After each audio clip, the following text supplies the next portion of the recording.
By far, the best part of price action trading is that it is applicable across every market. The concepts and strategies you're going to learn in this video work in stocks, forex, crypto, and essentially everything that uses a chart. These strategies and concepts are also applicable across any time frame. So whether you're a day trader, swing trader, or long-term investor, price action trading is a vital skill that can help give you an edge over the market. But like anything else, if you utilize price action trading incorrectly, then it can be a recipe for disaster. So that is why in this video, I'm going to be taking you all the way through the complete basics of price action to advanced price action trading strategies you can utilize to pull profits out of the market. So if that sounds good, go ahead and click that like button for me. Go ahead and subscribe if you are new, and I'll see you after the intro and disclaimer.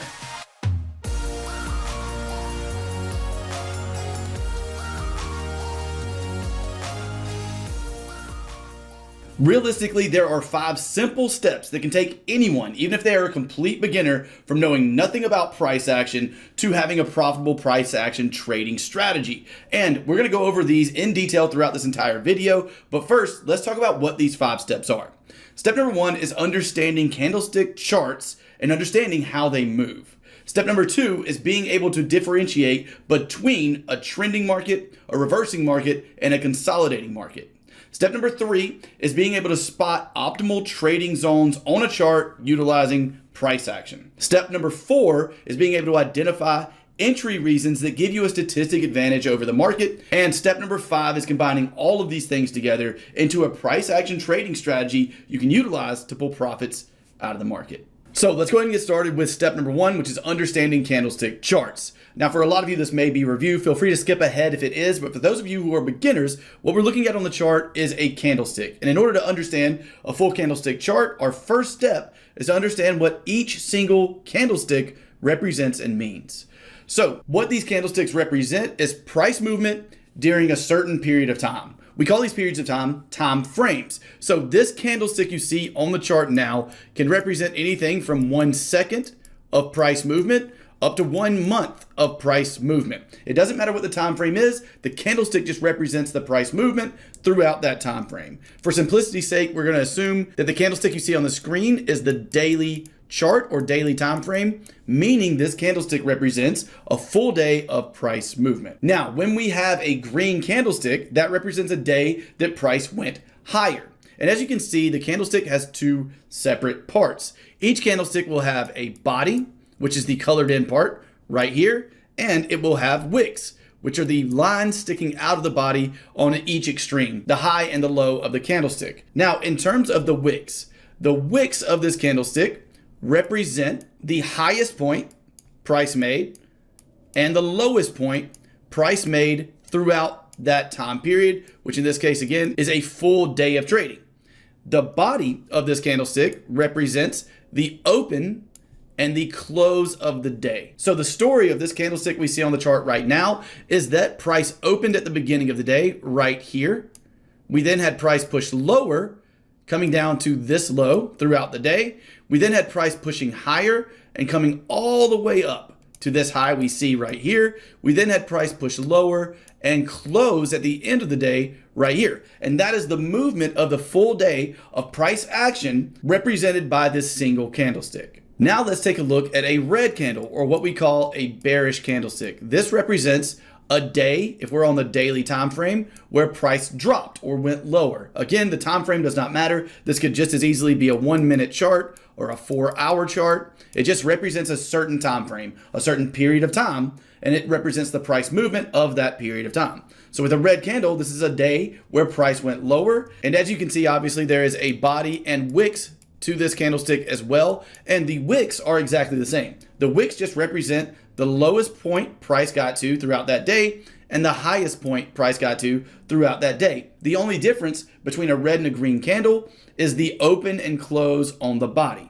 So for the body of this candle, the open is actually at the top of the candle for a red candle, and the close is at the bottom of the candle for a red candle. And the reason for this is obviously because this was a day when price went down. So the story this candlestick tells is that we had an open right here. We then had price push higher to this high. We then had price push lower all the way down to the extreme of this wick right here to this low. We then had price push back higher and close right here. And that's the actual full movement of the price during that day. And that's the movement that this candlestick represents. So just as a quick review, for a bullish candlestick, we're looking at a time period when price went higher. The wicks, or these lines at the bottom and top of the candlestick, represent the extremes of price. The highest point price got to, and the lowest point price got to. The body of the candlestick shows you where price opened for a green candle, that's the bottom of the body, and where price closed for a green candle, that's the top of the body. And again, this candlestick represents a full day of price movement if we're on the daily chart, a full minute of price movement if we're on the 1 minute chart, so on and so forth. For a red candle or bearish candlestick, the wicks represent the same thing, the extremes of price, the highest point price got to and the lowest point price got to. The difference between this red candle and a green candle is that the open and close are in the opposite places. So the open of a red candle is going to be the top of the body. The close of a red candle is going to be the bottom of the body. And this candle is going to represent a day or time period when price went lower. So the chart we're looking at right now is the 1 hour chart. And what does that mean? That means that each and every one of these single candlesticks represents 1 hour of price movement. And the way we can utilize that information is by putting a lot of these candlesticks together to help us to identify whether a market is trending, reversing, consolidating, and to help us identify optimal levels to trade around. We're going to go through very detailed lessons on this coming up, but just as a quick overview, when we see price going from the bottom left of the screen to the top right of the screen, and when we see price creating higher highs and higher lows on the chart, that just represents a period of time there was a bigger volume of buyers than there was sellers. And that is what creates what we call an uptrend. And the exact opposite of that is true for a downtrend. When we see a downtrend, or when we see price going from the top left of the screen to the bottom right, and we consistently see price creating lower lows and lower highs, this is what we call a downtrend. And what this means is throughout this area on the chart we're looking at,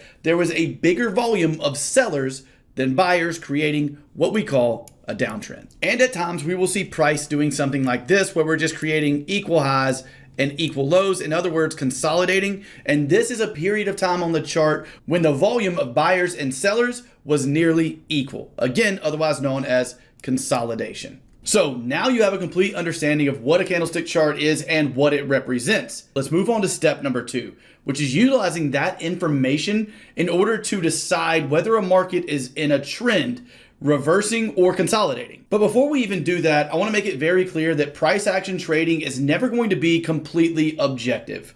Here's what I mean. Throughout this lesson, I'm going to be teaching you the exact rules that I utilize in order to spot trends, in order to spot reversals, and in order to classify a market as being in consolidation. But these rules are not set in stone, and they're more like guidelines that I utilize. So my biggest piece of advice to you after watching this lesson and trying to identify trends, reversals, and consolidation on your own is that if you are at any point confused when you look at a chart on whether that chart's trending, consolidating, or reversing, the best thing to do is just sit on your hands. Just don't trade. Because chances are, if the market's not in a very clear trend or very clearly reversing, that it's probably consolidating, and you probably don't want to be placing trades at that moment anyway. Now that that's out of the way, you've probably heard the phrase to trade with the trend, and the trend is your friend. And while that may not always be the case, it's a great rule of thumb to go by. And if you're going to be someone that's going to trade with the trend, the first step of that is being able to identify what trend the market is in. So let's get started with that right now. The first thing we're going to look at is an uptrend. So the basic anatomy of an uptrend is a market that's making higher highs, higher lows, higher highs, higher lows, and doing this on a consistent basis, which eventually forms what we call an uptrend. But this is not what an uptrend actually looks like. As you can see on the chart, it's a bit more difficult to identify an uptrend when you're on real charts. So what we utilize is something called major swing highs and major swing lows. These two things, major swing lows and major swing highs, act as a map helping us to determine whether the market's in an uptrend, a downtrend, or consolidating. So if you don't have a good understanding of how to identify major swing highs and major swing lows, then you're gonna have a very difficult time understanding what trend the market is in. For that reason, I'm going to go over the rules I have for identifying major swing highs and major swing lows right now. So the starting point of our trend is right here, and the starting point will always be your first major swing low for an uptrend. And the reason this is the starting point is because it's the lowest point of price before this uptrend started. Now, after having a major swing low, this pushes up to a major swing high. Now, here's the first set of rules for a major swing high.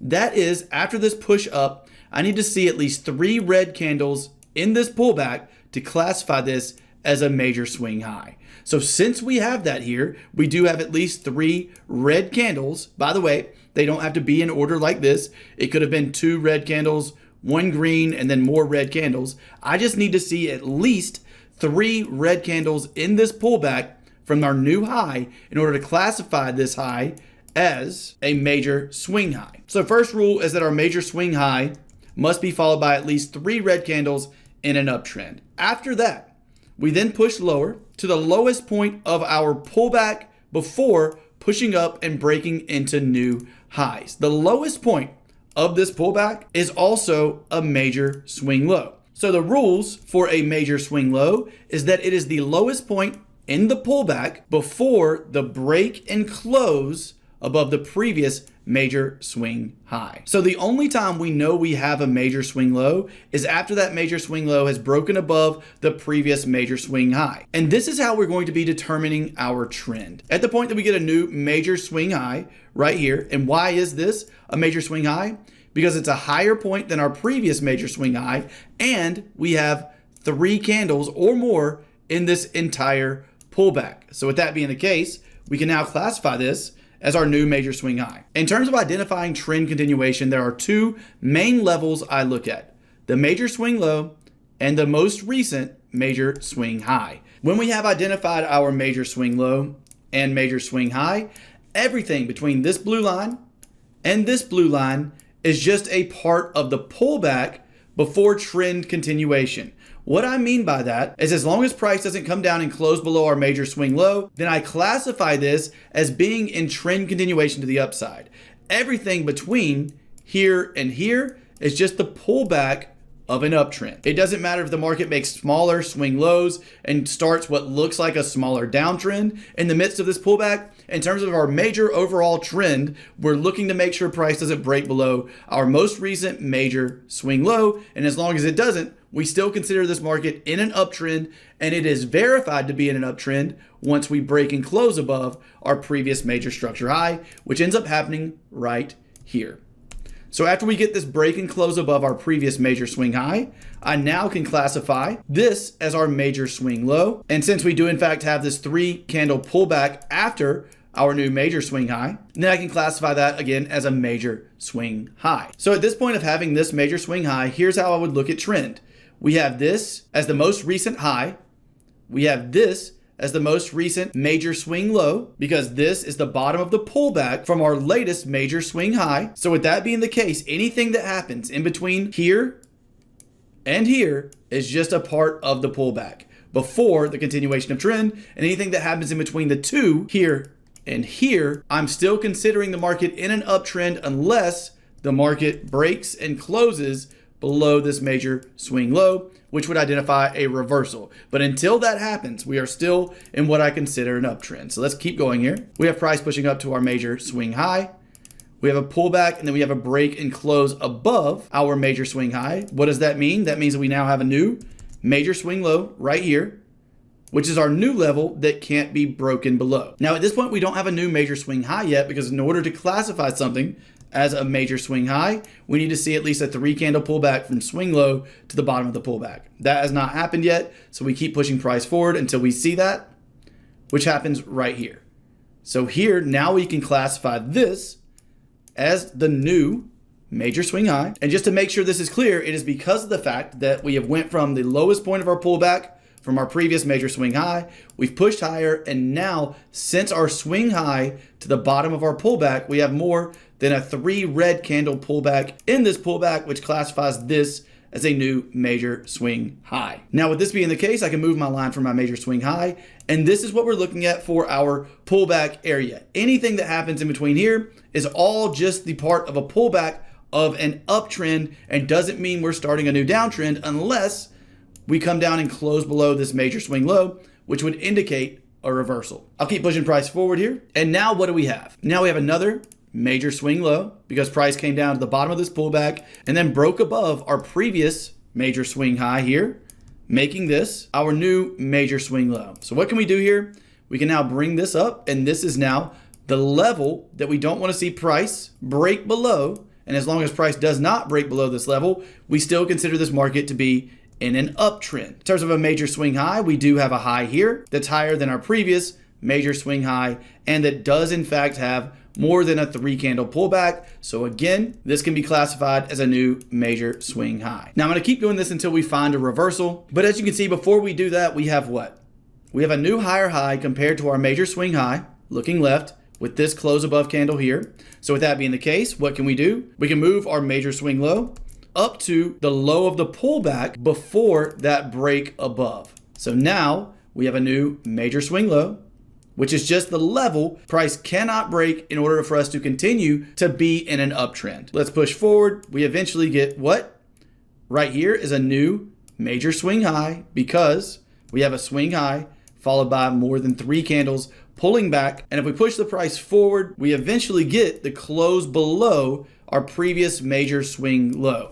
That indicates a reversal, and this is the only time that I tell myself the uptrend is over and we're more likely to start a new downtrend than to continue higher in this uptrend. So those are the guidelines and rules I use to point out major swing highs and lows. And again, these major swing highs and lows act as our map to determine whether the market's in an uptrend, a downtrend, or trying to reverse, as we see over here as price closes below that previous major swing low. That's when we classify something as being in a reversal. And until this major swing low in our uptrend is broken, then we still consider this market to be in an uptrend. And I know that may have been a lot, especially for those of you who are brand new. So please feel free to go back and rewatch that section as many times as it takes for you to have a good handle on this, because this is a vital part in you being able to identify trends in the market. Now let's take a look at a bearish trend. And in the same way, we're going to be utilizing these major swing highs and lows as our map to help us identify that this trend is in fact bearish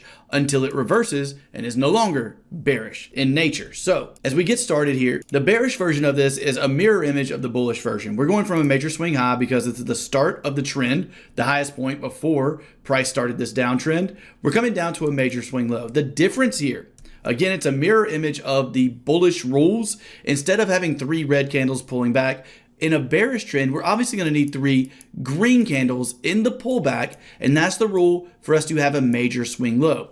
In order to classify this as a major swing low, it needs to be the lowest point, and it needs to have a pullback of at least 3 candles. So since that's the case, we do in fact have a major swing low here. After having that major swing low, we're looking to see the top of the pullback, which is right here, and we're looking to see price break and close below the previous major swing low in order to have the start of this trend and in order to classify this as our major swing high. So in this case, we get that. We have price pushing lower, breaking and closing below our previous major swing low. Now, the reason we need that break and close before we can classify this as a major swing high is because we don't know where this major swing high is going to be. What I mean by that is price could have continued going up before creating this new major swing low. And in that case, this would have been our major swing high, because our major swing high has to be the top of the pullback. So with that being the case and the major swing high needing to be the top of the pullback, we cannot identify it correctly until we see a break and close below the previous major swing low, because the top of this pullback could continue higher. But after this break and close, we then get what? We get a pullback, and this pullback consists of 3 or more green candles, which makes this a valid major swing low. And what that means is we need to see price break below this major swing low before pushing back above this major swing high. As we can see, price pushes up here to our major swing high, which we know is a major swing high once price closes below our previous major swing low. So with that happening, what we can now do is move this line down to our major swing high here. And what this means is that as price pushes up, we're still considering this market in a downtrend unless we break above this previous major swing high. So since that obviously doesn't happen, and instead we get a push lower and a pullback of 3 or more candles, we now can move our major swing low down to this level. And once we get that break below this major swing low, before crossing above this major swing high, we now move our major swing high down as well.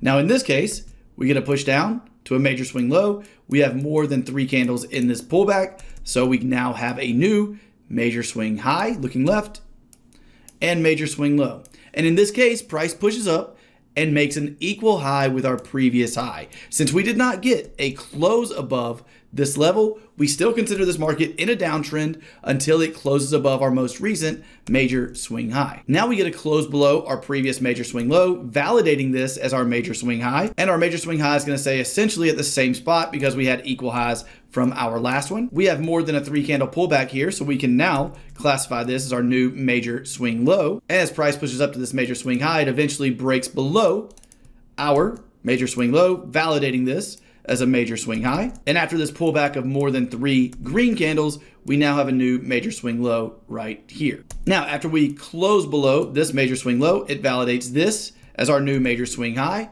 drawn in. This is what it would look like. Pushing up to another nearly equal high as our previous swing high, and then pushing down to our major swing low because we have more than 3 candles in this pullback. Now, at this point, we have our major swing high right here. We have our major swing low right here. Everything that happens in between this is all just a part of the pullback with anticipation of price continuing lower. The only time we do not anticipate price continuing lower in this downtrend is if what happens? If price pushes high enough to break and close above this previous major structure high. And if that in fact does happen, what that insinuates is that there's a higher chance we see a reversal or the start of a consolidating market than us seeing a continuation of this trend. So if we push forward here, what ends up happening in this case is price eventually closes above our previous major structure high. This takes me out of the mindset of this market being in a downtrend. Again, now my anticipation is that we either see a reversal or the start of some type of consolidation. In this case, we ended up seeing a pretty nice reversal to the upside here on the Euro Aussie. So that is how I utilize the major swing high and low concept that you've learned throughout this lesson in order to identify bearish trends and to identify when those bearish trends could likely be over. Now that we've talked about bullish and bearish trends, let's go over reversals. And these will be extremely simple because now you understand the concepts of major swing highs and lows. So we'll go over a bullish reversal first. For a bullish reversal, we need to see a market that was in a downtrend, consistently putting in lower highs and lower lows. This being our latest major swing high.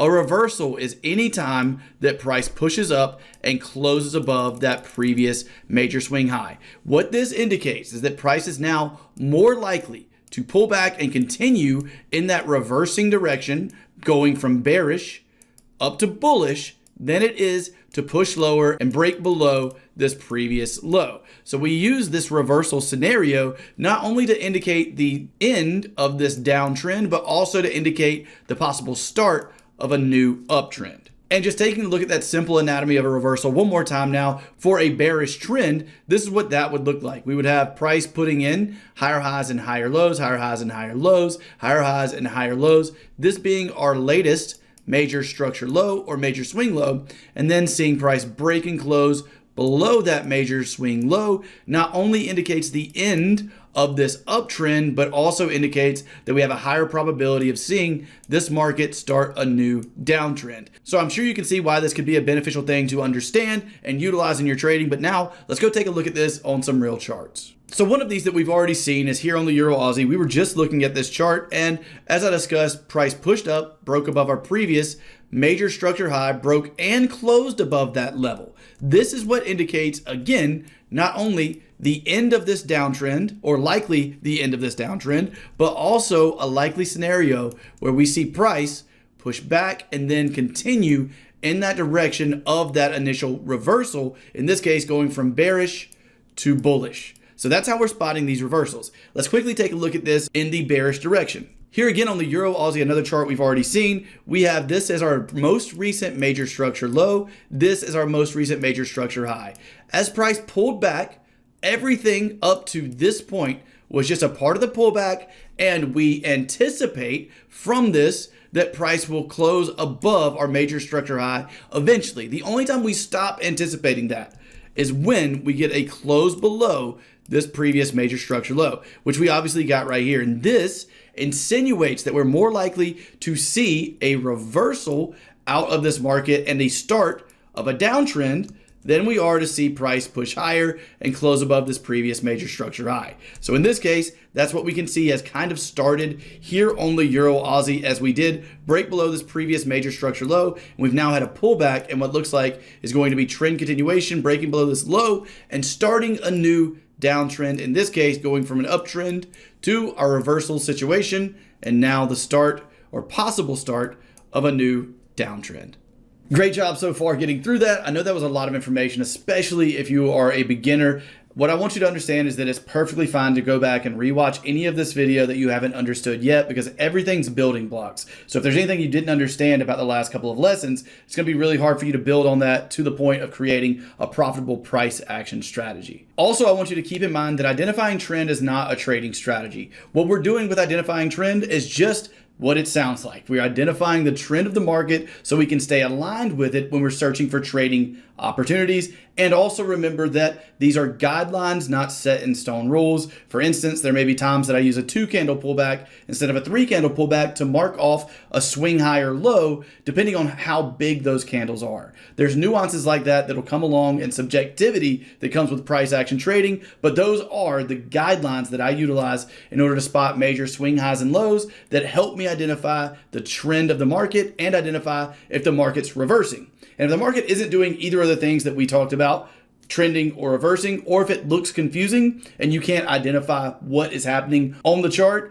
then the likely scenario is that is when the market's in consolidation and we just sit on our hands and do not trade. But with that being the case, let's go ahead and move on now to step number 3, which is identifying optimal trading zones utilizing price action. After learning about the concept of major swing highs and lows in the last lesson, that is going to make learning optimal trading zones very simple, because we're utilizing the same major swing highs and lows in order to point those out. Let me give you an example of that on the whiteboard. So here, we're going to draw out a trend. Let's say this trend starts at a starting point, pushes up to a high. Let's say this is an uptrend, and we're going to talk about some trend continuation levels.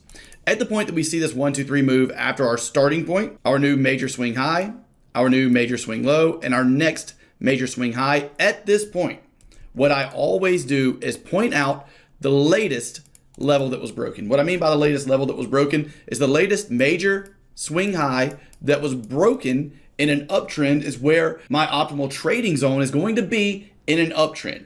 So with this being the case, there's only one more nuance that actually makes this an optimal trading zone, and that is that this level must have been tested multiple times. So once we've established a trend, in this case an uptrend, what I'm now looking for is the latest major swing high that was broken. After I find that level, I look left to make sure that level has been tested multiple times. And after identifying that this level has been tested multiple times, I then have a zone that I can trade in that is my optimal trading zone, meaning this zone is going to give you the best chances of winning a trade if this trend does in fact continue. So to give you an example of that, if we get a pullback here into this zone, this is where I would look for an entry reason. At the point that I find an entry reason in this zone, I would place a stop loss somewhere below the zone entry right here, and a target somewhere at or above this previous level of resistance. And with this being the case, if I enter here with a stop loss here, the chances are that the market is going to continue in this trend. In that case, this target will be hit. And obviously, we can talk about higher targets, which we will in later lessons, but it's important at this stage that you understand this optimal trading zone in an uptrend, which is going to be the previous major swing high as long as it's been tested multiple times. For trend continuation in the bearish direction, is quite the opposite, almost a mirror image of that. We're going to have a starting point pushing down to a low, pushing up to a lower high, pushing down to a lower low. At this point, we have our major swing low, and that's the level I'm going to be looking at as a possible optimal trading zone. Now, what's the other stipulation that has to happen? I have to look left and see that this level has in fact been tested multiple times. As long as I have this major swing low, as long as we are in fact in a downtrend based on what you learned in the last lesson, and as long as this level's been tested multiple times, then this is my zone where I'm looking for possible short trades to follow along with that trend. So in trend continuation trading, we're expecting price to eventually continue in trend. So this is just marking out the optimal trading zone to continue that trend, to place a trade in so that that trend continues and we can make some profit. So now let's actually go take a look at a couple of examples of this on real charts. Our first example is going to be on the dollar Swiss, and we're on the 4-hour chart, but again, price action trading works across any time frame in any market. Here we have the start of an uptrend. We push up to a high, we then have a higher low. We then have a break and close above this high right over here, followed by another higher low. We then have the break and close above this level. So at this point, how would I point out an optimal trading zone? Well, I would take a horizontal line and put it at my previous major structure high. In order to classify this as an optimal trading zone, what else do I need to see? I need to see that it's been tested multiple times. So in this case, we can already see that looking right back here, we have a test of this level right here. We also have it as the major swing high that has just been broken. This already is identifiable as an optimal trading zone. So making up the zone looking something like this. And what I would be waiting to see is price push down into this area and give me an entry reason that we're going to be talking about in the next lesson. So let's see what price does in this case. We do in fact get into this area, and after that, price pushes higher into what we call trend continuation as we break into brand new highs. Now let's take a look at an example of a bearish version of this trend continuation optimal trading zone. So we're pushing down from a starting point here, down to our first major swing low, up to our first major swing high, down to our major swing low, up to a major swing high, eventually breaking through this major swing low. At this point, we have an established downtrend. So if we have this established downtrend and we've just made an impulsive move, breaking our previous major swing low, what I do in this case is go ahead and mark out that major swing low. Now that I have that major swing low marked out, I need to scroll the chart left and see if that level has been tested multiple times. The answer in this case is yes. We have a test there as support, a test here as support, a little test here we could call resistance. So we have a level that's been tested multiple times. And with that being the case, we create our zone here. And just like with the bullish version of this, we're waiting for price to get into this area. But in this case, we're looking in this area to sell in anticipation for a continuation of this overall downtrend. So let's see what price does. As we push forward, we do actually get into this optimal trading zone. And the reason this works so well is that we're aligning ourselves with the overall trend. We're in a downtrend. We're also looking at the most likely area price is going to continue in that trend, which is going to be the previous major structure low. We're adding to that fact with the fact that this level's been tested multiple times, which adds even more accuracy. Then we're waiting for price to get into this level, and we're waiting for an entry reason, which we'll discuss in the next lesson. But that is the logical reasoning around why trend continuation trading works so well. We've now had this pullback back up into our optimal trading zone. Let's click play. And as you can see here, price does in fact push down, push lower than our previous swing low, making us in trend continuation at this point. Let's do a final example on a smaller time frame just to show you that price action tends to work across all time frames in all markets. Here we're on the Aussie yen on the 5-minute chart. As you can see, this market is in what type of trend? We're in an uptrend, right? We have a push higher to a new high, to a new low, to a new high, to a new low. We're consistently making these higher highs and higher lows in price, meaning that based on our rules for major swing lows and highs, we're currently in an uptrend. Now, how do we spot our optimal trading zone? We look at the latest level, the latest major swing high that was broken. That is right here. We already have optimal trading zone drawn out. Now, in this case, if we scroll left, we can see that this level was also tested right back here as resistance as well. So that gives me what I need to identify this as an optimal trading zone. With that being the case, what I'm waiting for is price to get down to this zone. And from this zone, I'm expecting trend continuation to the upside. Let's push price forward and see what happens. We eventually do, in fact, come down into our optimal trading zone. And if I push play, you'll see that price did form trend continuation from there by making brand new highs and hitting what would have been our targets. Again, we'll discuss entries, stops, and targets in the next lesson. But before we do that, I want to make this very clear. I know every example I've shown you throughout this lesson has been winning examples where this worked out. This is in no way a 100% guarantee.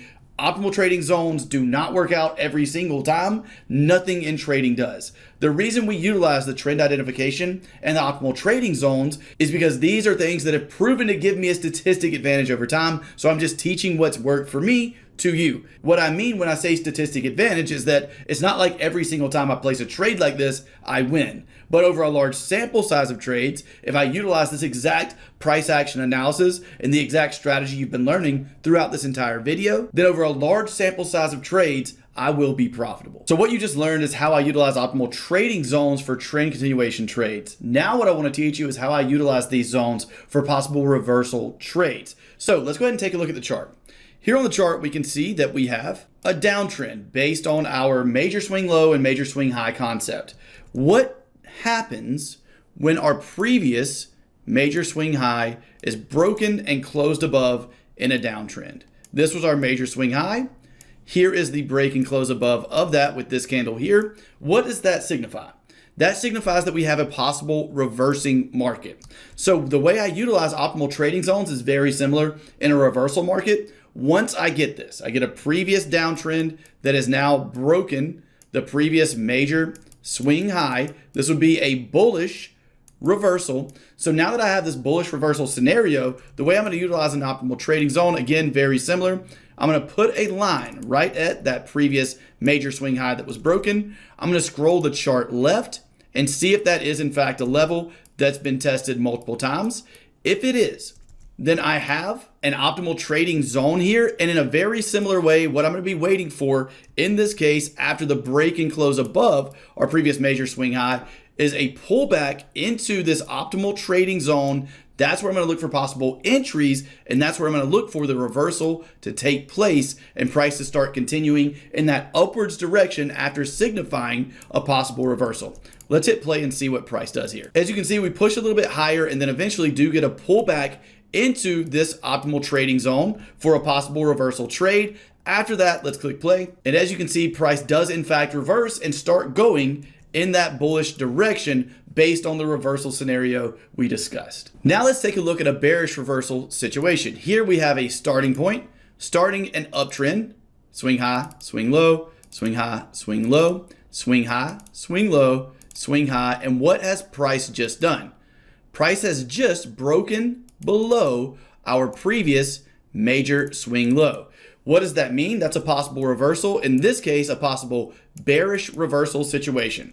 So in order to classify this as an optimal trading zone, I not only need it to be the reversal level, the previous major swing low that was broken, but also I need it to have been tested multiple times.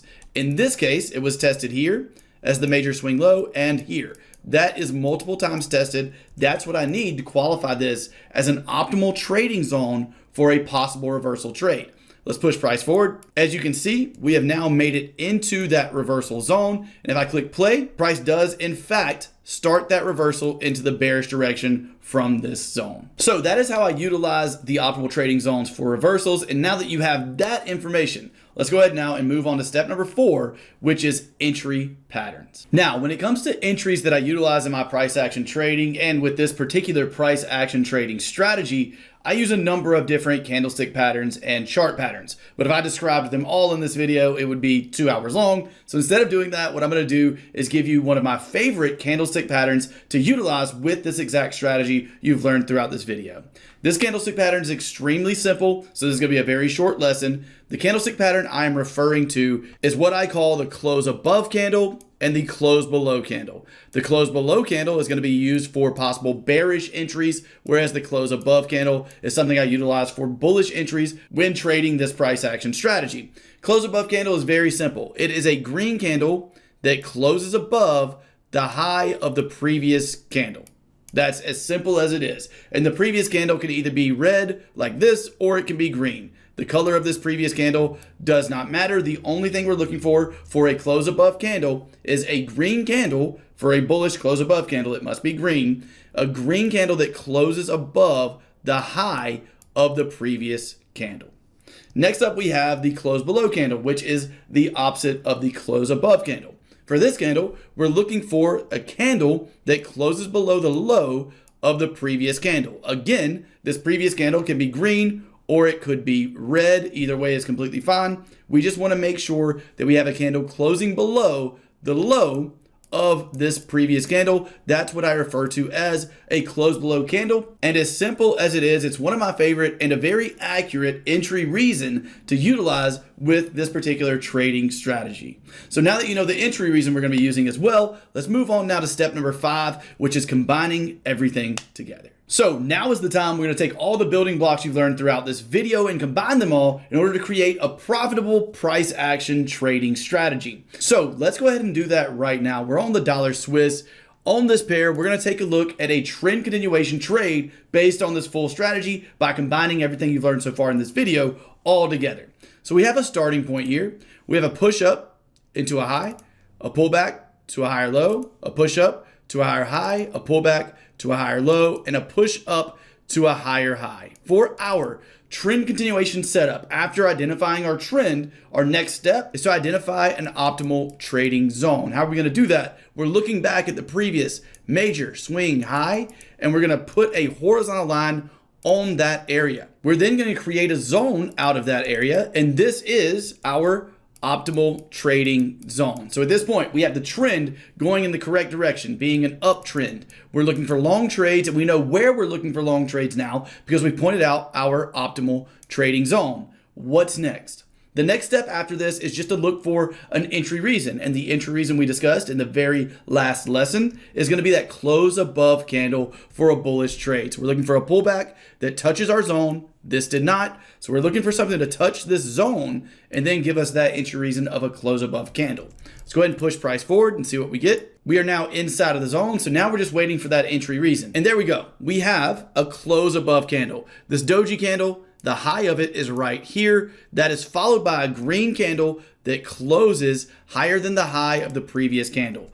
This is the complete strategy all the way to the entry point. At this point is when I personally press the buy button. So I would be pressing the buy button to place this trade. I would then be putting a stop loss below our zone or below the swing low, depending on which one's lower. If this doji candle had a long wick and the swing low was way down here, I'd be putting the stop loss down below that swing low. But for a target for these examples, one of my favorite set targets is a 1.4 to 1 reward risk ratio. That's what we'll use. And in this case, we have the entire strategy set up and we've actually placed the trade in this scenario. Let's click play. And after a lot of consolidation, we do in fact eventually come up and hit those targets on this trade. And that was a full example of the strategy when it comes to trend continuation and in the bullish direction. Now let's take a look at a bearish trend continuation trade utilizing the entire strategy. Here we have an established downtrend. We're pushing lower, creating new lower lows, new lower highs, new lower lows, new lower highs. And what have we just done? We have just broken and closed below our previous lowest low or our previous major swing low, giving us an established downtrend. And what's our next step after we've established that we're in a downtrend for a trend continuation trade? That's going to be to find the optimal trading zone, which is going to consist of the previous major swing low, as long as that level has in fact been tested multiple times. In this case, we do in fact have that. Looking at a zone drawn in something like this. And what are we looking for next? Next, we're looking for a pullback into our zone, followed by an entry reason. For a bearish entry, that's going to be a close below candle. Let's take a look at what happens with price. We do in fact push up into our zone and eventually get this red close below candle right here. With that being the case, this is where I would place my short position. I would actually be pressing the sell button at this point. That's the entire strategy for the bearish version of this trend continuation strategy up to the entry point. At that point, I'd be placing a stop loss above the swing high or the zone, in this case, above that swing high. And again, for these examples, we're going to use a 1.4 to 1 reward to risk ratio, which is around there. Let's go ahead and hit play. As you can see, price continues in that trend based on this trend continuation strategy and does in fact come down to hit those targets. And just to show you that I utilize this price action strategy you're learning in my own personal trading, this is a trade I sent out to all the members of the TTC Forex University. I'll put the screenshot of that analysis to the left. This is an email they get 3 to 5 times a week with the trades that I'm placing based on what they're learning inside of the course. If you want to learn more about the TTC Forex University, we do have some space available and it'll be the top link in the description, or you can go to www.thetradingchannel.com to learn all the details about that full mentorship program. So those were examples of the trend continuation version of this strategy. Now let's take a look at examples of the reversal version. In this case, we're going to look at a bullish reversal. We have a set trend already in this market pushing lower to a low, up to a new lower high, down to a new lower low, up to a new lower high. We then have a push down to a little bit of a higher low and this break. This break is what signifies what?